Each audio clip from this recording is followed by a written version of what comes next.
जय हिंद प्यारे बच्चों, वेलकम टू भारतवर्ष क्लासेस। कैसे हो आप सभी। आज हम लोग पढ़ेंगे कक्षा 6 विज्ञान की ओर में अध्याय 5 सजीव एवं उनके परिवेश के प्रश्न अभ्यास। ठीक है बच्चों, तो चलिए प्रारंभ करते हैं इसे। पहला प्रश्न कहता है रिक्त स्थानों की पूर्ति कीजिए। पौधे एवं जंतु जो स्थल में निवास करते हैं उनके आवास को कहते हैं। तो जो जंतु पौधे स्थल में निवास करते हैं उनके आवास को स्थलीय कहते हैं। क्या कहते हैं? स्थलीय, कि वे स्थलीय जीव हैं, स्थलीय जीव जंतु हैं या स्थलीय पेड़ पौधे हैं। क्या भरेगा यहाँ पे आप लोग भरोगे स्थलीय। दूसरा प्रश्न कहता है कि मछलियां पानी में किसके द्वारा सांस लेती है। तो मछलियां पानी में गिल्स के द्वारा सांस लेती है। यहाँ पे भरोगे गिल्स, कि वे अपने पानी में गिल्स के द्वारा, गलफड़ों के द्वारा सांस लेती है। तो यहाँ पे भरोगे गिल्स। तीसरा प्रश्न दे रखा है कि मृदा, जल, पत्थर, ताप किसी आवास के कौन से घटक है। तो ये सभी अजैव घटक के अंतर्गत आते हैं। कौन से घटक के अंतर्गत आते हैं बच्चों? ये सभी आते हैं अजैव घटक के अंतर्गत, अजैव।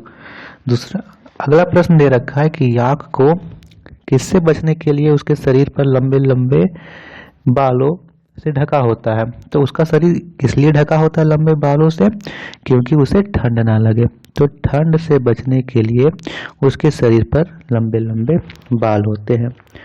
चलिए प्रश्न संख्या 2 को देखते हैं। प्रश्न संख्या 2 कहता है कि सही विकल्प का चयन कीजिए। एक जंतु जमीन एवं जल दोनों में रहता है। इसकी एक पूंछ होती है और शरीर पर शल्क होते हैं, स्केल्स। यह जंतु क्या है? तो आपने देखा होगा, पहले हम ऑप्शन से देखते हैं। ऑप्शन से कौन सा यहाँ पे नहीं हो सकता है। पहले शार्क, तो शार्क तो जमीन में नहीं रहती है, वह तो जल में रहती है, तो शार्क यहाँ से कट गया। दूसरा है मेढक। मेढक जल में भी रहता है और जमीन में भी रहता है, परंतु इसके पूंछ थोड़ी ना होती है, पूंछ तो नहीं होती है, तो ये भी नहीं होगा। मछली, मछली पानी में रहती है, जमीन में नहीं रहती है। तो आगे इसका सही उत्तर है मगरमच्छ। मगरमच्छ जमीन और जल दोनों में रहता है और इसकी पूंछ भी होती है और शरीर पर शल्क भी होते हैं। तो आपका सही उत्तर होगा मगरमच्छ। चलिए देखते हैं प्रश्न संख्या 3। तो प्रश्न संख्या 3 में हमें दे रखा है कि खंड का खंड खा से मिलान कीजिए। तो सबसे पहले आप देखो कि इसमें से कई ऑप्शन आपको कंफ्यूजन लगेंगे। तो सबसे पहले आप जो कंफर्म हो उसे मिला लो। कौन कौन सा ऑप्शन में आप कंफर्म हो कि एकदम सही होगा। जैसे संवेदनशीलता। संवेदनशीलता का अर्थ क्या होता है कि अंधेरे में रस्सी देखकर डर जाना, तो ये मिला लेंगे पहले। यहाँ पे उत्सर्जन। उत्सर्जन का मतलब क्या होता है कि हानिकारक पदार्थों का शरीर से बाहर निकालना, उत्सर्जन कहलाता है। पोषण क्या होता है कि भोजन करना पोषण होता है। प्रजनन, अब प्रजनन क्या होता है? प्रजनन मतलब होता है अंडे देना या फिर बच्चे देना। वृद्धि, शरीर का आकार बढ़ना, शरीर का आकार बढ़ने को वृद्धि कहते हैं। और लास्ट बच गया मेढक, तो मेढक अंडा देने वाला जंतु है। ऐसे मिला लेंगे। चलिए देखते हैं प्रश्न संख्या 4। तो प्रश्न संख्या 4 में हमें कुछ प्रश्न दे रखे हैं और इसका उत्तर बताना है। पहला इसमें दे रखा चौथा प्रश्न कि विभिन्न जंतुओं की तरह एक कार भी गति करती है किंतु इसे सजीव नहीं माना जाता। क्यों? अपने उत्तर के लिए कारण दीजिए। तो इसके उत्तर में लिखेंगे विभिन्न जंतुओं की तरह कार भी गति करती है परंतु उसकी गति स्वयं से नहीं होती है, जबकि सजीवों की गति स्वयं से होती है। उसमें कोई मानवीय क्रियाओं का हस्तक्षेप नहीं होता। कोई पेड़ बढ़ रहा है तो ऐसा तो नहीं है कि मनुष्य उसके अंदर में कोई ऐसा वृद्धि तत्व डाल सकता है, नहीं। उसकी गति होती है जो स्वयं से होती है। उसका वो जो भोजन निर्माण करता है, प्रकाश संश्लेषण की जो क्रिया होती है, वो सब अपने से वो करता है पौधा, इसीलिए उसे सजीव कहा जाता है। जबकि कार में ऐसा नहीं होता है। कार में आप पेट्रोल डालोगे तभी वो कार चलेगी, वो खुद से नहीं चल रही है। इसी प्रकार जैसे साइकिल, तो साइकिल गति कर रही है तो आपके द्वारा गति हो रही है, उसमें आप उसमें पैडल मार रहे हो तब वह गति कर रही है। प्रश्न संख्या 5 को देखते हैं। प्रश्न संख्या 5 है कि कैक्टस मरुस्थल में जीवन यापन के लिए किस प्रकार अनुकूलित है। इसके उत्तर में लिखेंगे कैक्टस मरुस्थल में जीवन यापन के लिए अनुकूलित है क्योंकि इसकी जड़ें काफी मोटी होती है और भूमि में काफी अंदर तक जाती है।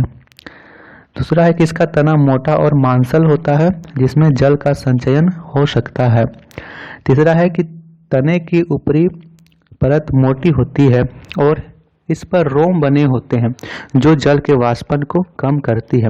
अब जल का वाष्पन नहीं होगा तो पेड़ में अधिक से अधिक जल होगा और पेड़ अधिक से अधिक कितने भी शुष्क तापमान हो वहां से वह आराम से जीवित रह सकता है।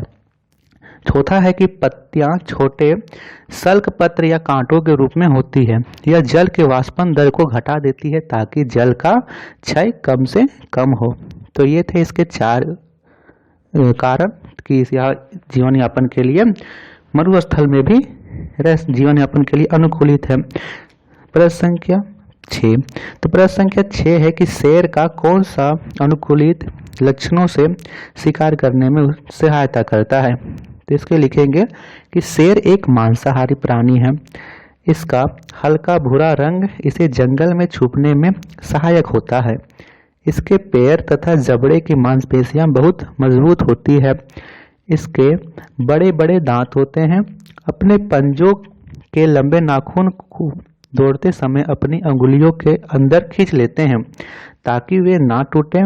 इनकी आंखें चेहरे पर सामने की ओर होती है जिससे अपने शिकार को ठीक से देख सके और शिकार पर हमला कर सके। प्रश्न संख्या 6 को आपने नोट किया होगा। प्रश्न संख्या 7 को देखते हैं। प्रश्न संख्या 7 कहता है कि आपके बगीचे में एक गुलाब का पौधा है, आप किस प्रकार इसकी संख्या बढ़ा सकते हैं। तो इसके उत्तर में हम लोग लिखेंगे गुलाब के पौधों की संख्या बढ़ाने के लिए हम प्राकृतिक खाद का प्रयोग कर सकते हैं। उनकी डंठलों को छांटकर हम एक गमले में लगा सकते हैं। इस तरह उनकी संख्या में वृद्धि होगी। क्योंकि गुलाब का पौधा डंठल से भी लगता है, आप उसके डंठल को काट करके गमले में लगाओगे और फिर एक से अधिक गमले में यानी अलग अलग उसके डंठल काट लो और अलग अलग गमले में लगा दो, इस प्रकार उसकी संख्या में वृद्धि हो जाएगी। प्रश्न संख्या 8 करते हैं। प्रश्न संख्या 8 कहता है कि यहाँ पे हम किसी एक निर्जीव वस्तु का उदाहरण दीजिए जिसमें सजीव के 2 लक्षण परिलक्षित होते हैं। तो मैंने 3 लिखवा दिया है, कार, साइकिल और घड़ी। कार है तो ऐसा प्रतीत होता है कि वह सजीव है, वह चल रही है अपने से यहाँ से वहाँ, उसमें गति हो रही है परंतु वह निर्जीव है। साइकिल में भी पेडल मारोगे तो उसमें भी गति होगी परंतु वास्तव में वह निर्जीव है। घड़ी की सुई भी आपस में घूमती रहती है परंतु उसमें भी किसी न किसी रूप से मानवीय हस्तक्षेप हुआ है। प्रश्न संख्या 9 है कि निम्नलिखित में से कौन सी निर्जीव वस्तु किसी समय सजीव का अंश थी। तो इसमें ऑप्शन दे रखे दही, मिट्टी, ऊन, रबड़, नमक, रेशम और सेव। मिट्टी, ऊन, रबड़, रेशम और सेव ये सभी सजीव का अंश हो सकती है।